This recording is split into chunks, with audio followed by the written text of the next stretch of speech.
to the channel's studios here in London with your international news around the world in 5. A volcano has erupted on the Reykjanes Peninsula of southwest Iceland after weeks of intense earthquake activity.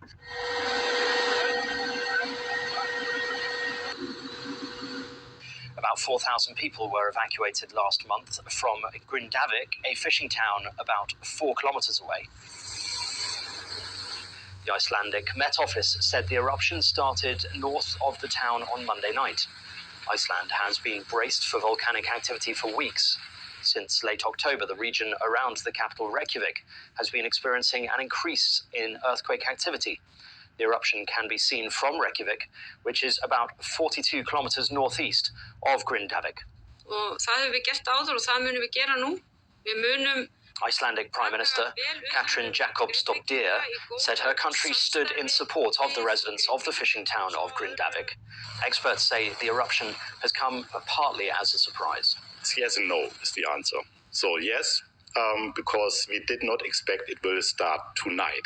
Yeah.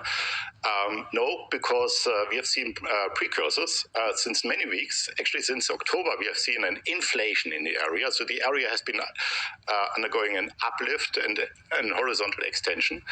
In November, there were swarms of earthquakes. Some earthquakes were so large that rock falls appeared, houses got cracks in Grindavik town. The Grindavik town was evacuated. And so therefore, we expected a new activity.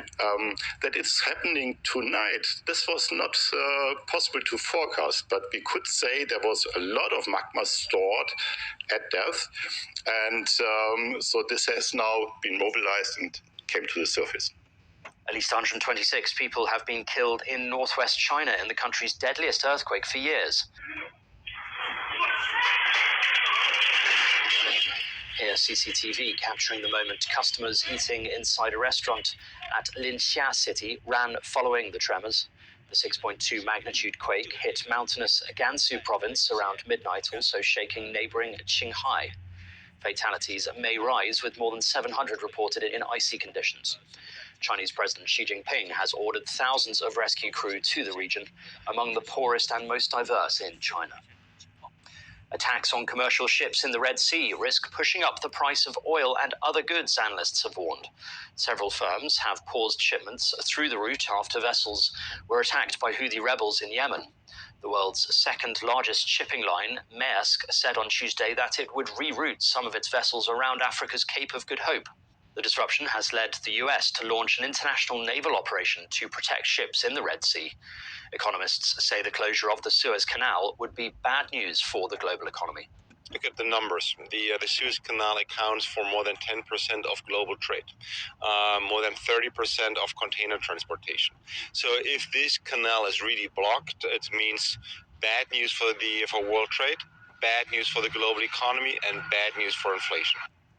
Heavy rain has paralyzed several parts of India's southern state of Tamil Nadu, inundating roads, affecting train services and leaving authorities scrambling to rescue those stranded.